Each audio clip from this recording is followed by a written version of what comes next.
Hey guys, so let's talk about planets and solar system formation. So we've talked about the Big Bang, we've talked about the life cycle of stars, now let's talk about planets. So let's go back in history just a little bit and talk about some of the ancient astronomy stuff. So Aristotle predicted that Earth was the center of the universe. Okay, he called it the geocentric model. Remember, geo means rock or earth. So Aristotle said the Earth was the center of our galaxy. Everything revolved around the Earth. Okay? He also hypothesized that the Earth, suns, and moons' orbits were a perfect circle. Okay? So his theory stated that every object in the universe exerted a gravitational force on every other object. So keep going up in history and you're going to get to Copernicus. Copernicus proposed the heliocentric model of the solar system. The heliocentric model puts the sun in the center. Okay? So, however, he still proposed that the planets and the sun's orbits were all perfectly circular. And we know that the orbits are not. They are elliptical. Okay? So what does that mean? Elliptical means it's not a circle, it's more like an oval, okay? So if you remember back from the star's life cycle, we talked about the nebula. So there's the nebula theory. It's a model for the formation of the solar system, okay? That in which the sun and planets all form from condensed cloud of gas and dust, okay? So think back to the formation of your stars. All that dust and gas is being pulled in and condensed. Same with the planets in our solar system. Okay? So after the nebula starts to spin, planets are starting to form. Okay? Particles of matter are colliding. Those particles of matter that are colliding, that's called accretion. Okay? Think, the faster something spins, the faster those particles are moving and they're crashing into each other. Okay, so due to the accretion of matter in the disk, which is the nebula spinning, planets are forming. Okay?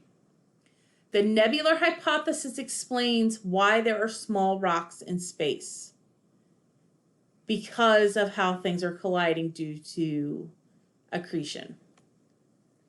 Okay, so I want you to think of the steps. It's going to look familiar. It's going to look very similar to the star's life cycle. So your first step is your cloud and dust.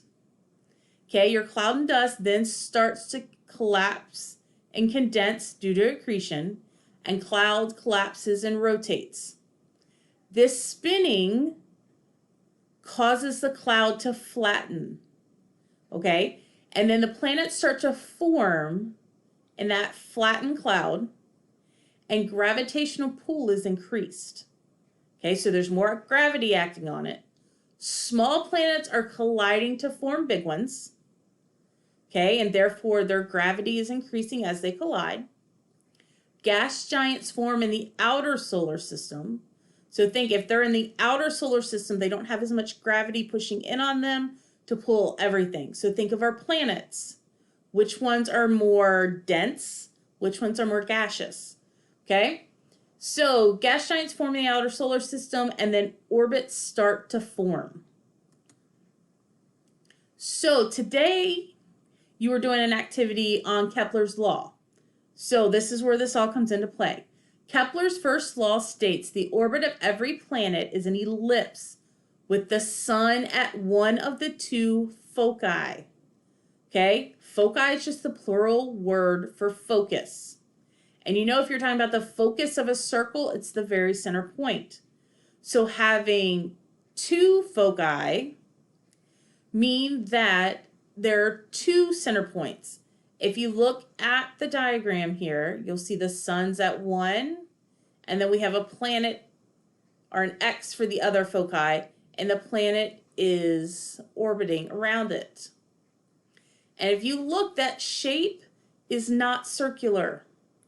Okay? It's off just a little bit. Kepler's second law of motion. A line joining a planet and the sun sweeps out equal areas during equal intervals of time. Okay, so looking at this diagram, you have planet 1, planet 2, planet 3, planet 4. So when the sun's over here, it's going to be closer to planet 1 or 2. Okay? Where it's further out for 3 and 4, is it going to be the same interval? When you compare the numbers, yes, it's going to be close. Okay, eccentricity. This is a word I can't say well. Eccentricity may be interpreted as a measure of how much an orbit's shape deviates from a circle. How much of an ellipse is it? Okay, eccentricity is the distance from the foci or the length of major axis. Okay, distance from foci divided by length of major axis. So the foci of the ellipses, so think a circle has one center. Ellipses are like flattened circles, so they don't necessarily have a center, but they have two foci. And those two foci are what give them their shape. Okay? Eccentricity may be interpreted as the measure of how much an orbit's shape deviates from a circle. Okay, so looking at those pictures, here is Earth's orbit.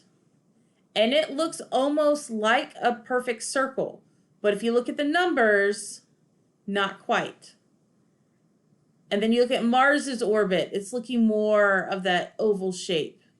Pluto's orbit is really of that oval shape. Okay? So Kepler's 3 laws of planetary motion. The third one is the square of a planet's sidereal period around the sun is directly proportional to the cube of its semi-major axis, which to me, if you're like me, that sounded like gibberish. So that law I'm not totally worried about. I just wanted you to see it. Okay? So I want you to think it relates the amount of time the planet takes to complete one orbit around the sun to the planet's average distance from the sun. That's all Kepler's third law does. Okay? The first two deal with the ellipse and the two foci and how everything relates. Third one is just how the planet to complete one orbit on the sun compares to the average distance from the sun. Okay, so what you need to maintain out of this is how the planets formed, the nebular theory. Know Kepler's first 2 laws. Okay, when you do the activity today, keep those in mind. And that way you're learning the information, you're using the information, so therefore you're going to retain the information. All right, that's it on the formation of planets.